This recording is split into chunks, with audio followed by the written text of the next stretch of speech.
Olá, alunos do sétimo ano.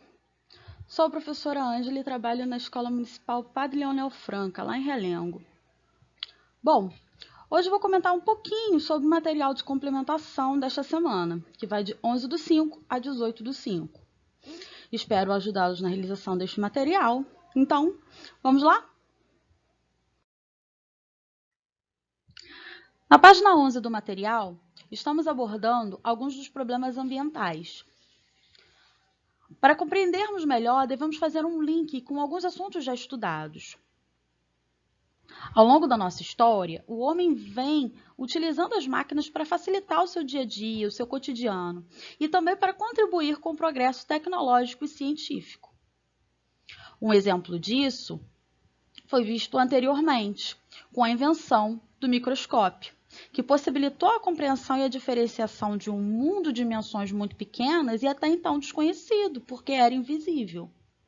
Só que nem sempre esses avanços são direcionados ao progresso e ao bem-estar de todos os seres vivos do nosso planeta. Em alguns momentos, esses avanços podem trazer prejuízos e degradação do ambiente e também dos seres vivos, como é o caso do desmatamento mostrado na reportagem que está nesta página. O desmatamento, a degradação florestal e as queimadas são só alguns dos problemas ambientais que temos hoje. Eles são gravíssimos, pois geram consequências drásticas e irreversíveis. Eles geram, por exemplo, como consequências a emissão de gases causadores do efeito estufa na atmosfera, principalmente a emissão do gás carbônico, que gera uma consequente mudança climática global.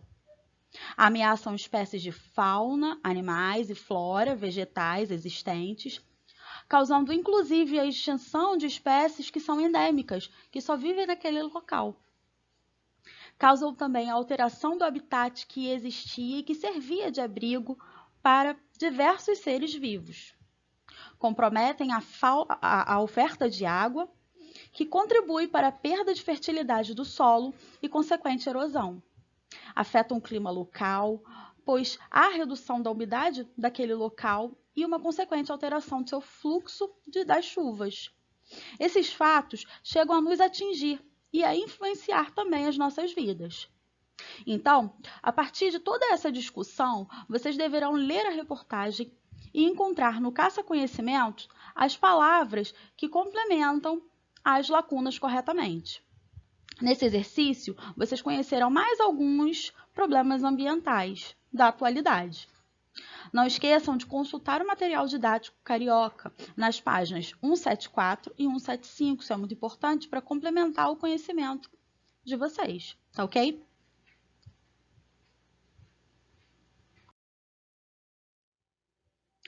Aqui falaremos um pouco sobre o ecossistema. O ecossistema é um conjunto dos organismos vivos e seus ambientes físicos e químicos. Esse sistema é composto pelos fatores bióticos, seres vivos, e fatores abióticos, que são aqueles não vivos, que correspondem ao ambiente físico e químico que fornecem condições ideais à vida.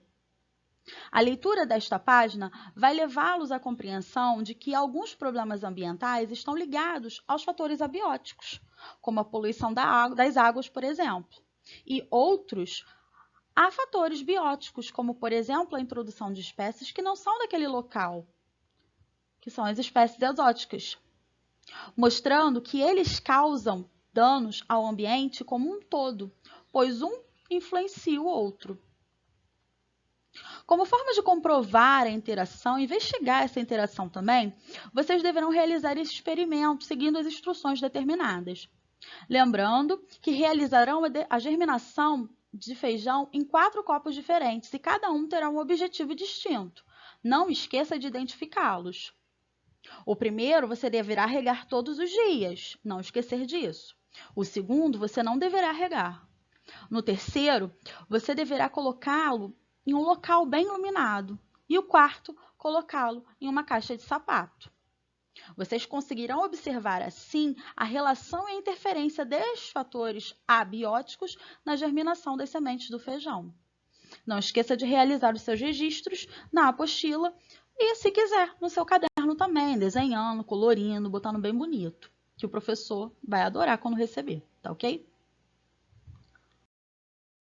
Nesta página, vocês continuarão a realizar exercícios sobre os fatores abióticos e sua importância para os seres vivos. A dica é a seguinte: com a realização do experimento e sua observação, facilmente conseguirão responder as questões dessa parte. Logo abaixo, temos imagens de satélite do mesmo local, que compreende Rio de Janeiro e São Paulo, só que em diferentes períodos. A primeira imagem foi de abril de 2019, já a segunda imagem de abril de 2020, período no qual nos encontramos em quarentena. Peço que observem atentamente a imagem que a apostila disponibiliza e as imagens que mostro neste slide.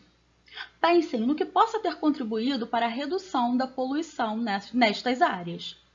A dica é pensar no nosso cotidiano e no cotidiano destas grandes cidades e no que possa ter sido alterado neste momento. Bom, o material desta semana divide a parte de ciências em dois grandes blocos. O primeiro bloco nós encerramos anteriormente. A partir de agora, nós veremos um novo assunto, que está entre as páginas 29 e 32. Este bloco fala sobre a imunização. A imunização é compreendida pelo processo em que é utilizada a vacina, na qual contém antígenos e que estimula o nosso sistema imunológico a produzir anticorpos. Vamos por partes. A vacina é uma substância constituída por micro-organismos que podem ser bactérias ou vírus, inativados, atenuados ou seus fragmentos. Elas têm a função de estimular o nosso corpo a produzir uma resposta imunológica com a finalidade de nos proteger contra determinadas doenças. Na figura que está neste slide, podemos observar que, neste primeiro momento, é injetado no nosso corpo partes deste agente infeccioso ou versões mais fracas deste micro-organismo. Já num segundo momento, este antígeno presente na vacina é reconhecido como invasor pelo nosso organismo e os nossos glóbulos brancos dão início a toda a resposta imunológica, ativando as células produtoras de anticorpos que atacarão este antígeno. As células de memória serão criadas. Elas são capazes de memorizar qual foi o anticorpo produzido especificamente para aquele antígeno durante o combate deste agente invasor. Já num terceiro momento, vemos que após a vacinação e que toda a resposta imunológica aconteceu, que houve uma criação de anticorpos específicos e células de memória também, se este antígeno real, ou seja, se este micro-organismo invasor conseguir atacar o nosso corpo, ou seja, invadir o nosso sistema imunológico agora responderá rapidamente a esta infecção, porque ele tem células de memória e já tem anticorpos específicos criados. Então, prontamente, ele vai agir sobre estes micro-organismos. Assim, o organismo se torna imune à doença, sem tê-la contraído. Sendo assim, a vacina é uma forma ativa de imunização, pois ele estimula a resposta do nosso sistema imunológico e a produção da memória imunológica. Este fato é muito importante durante a pandemia do Covid-19 que estamos vivendo. Neste momento, pesquisadores do mundo todo batalham para compreender melhor este vírus e como ele age no nosso corpo, para que assim consigam desenvolver alguma vacina eficaz e que estimule a imunização da população. Só que esse é um processo muito lento e demorado e que necessita de estudos, de testes em laboratórios, de testes em vivo, ou seja, na gente, em seres vivos, para que assim seja aprovada. Portanto, o nosso maior desafio hoje é preservar e nos proteger, para dar tempo que essas pesquisas e esses estudos avancem e para que todo esse conhecimento sobre a pandemia seja consolidado e que assim uma vacina surja. De uma forma geral, a vacinação é muito importante para toda a população, pois quanto maior o número de pessoas imunizadas, menor o risco do surgimento de doenças, porque à medida que toda a população vai sendo vacinada, os índices vão caindo, até que não haja mais nenhum caso registrado, pois toda a população estará protegida, possibilitando assim a erradicação de algumas doenças. Em nosso país, já ocorreu a erradicação da poliomielite e da varíola, graças à utilização das vacinas.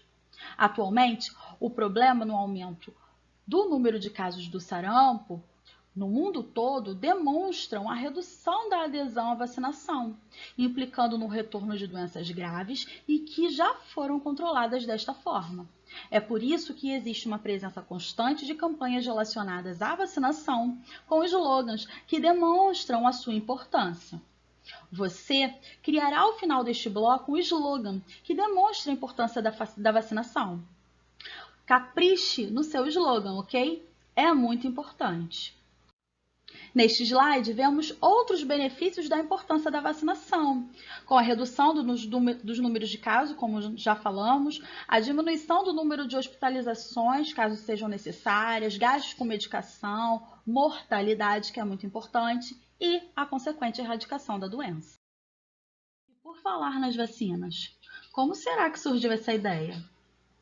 O pai da vacina foi Edward Jenner, esse aí da foto, um médico inglês que usou a observação de um fato bem curioso, onde as pessoas que ordenhavam vacas não contraíam a varíola.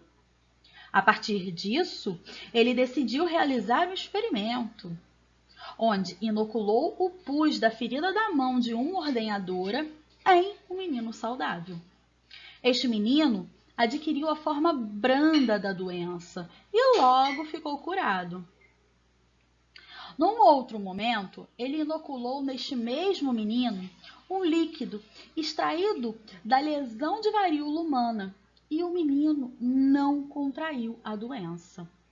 Assim, pôde concluir que o menino havia ficado imune à varíola, surgindo assim a primeira forma de imunização.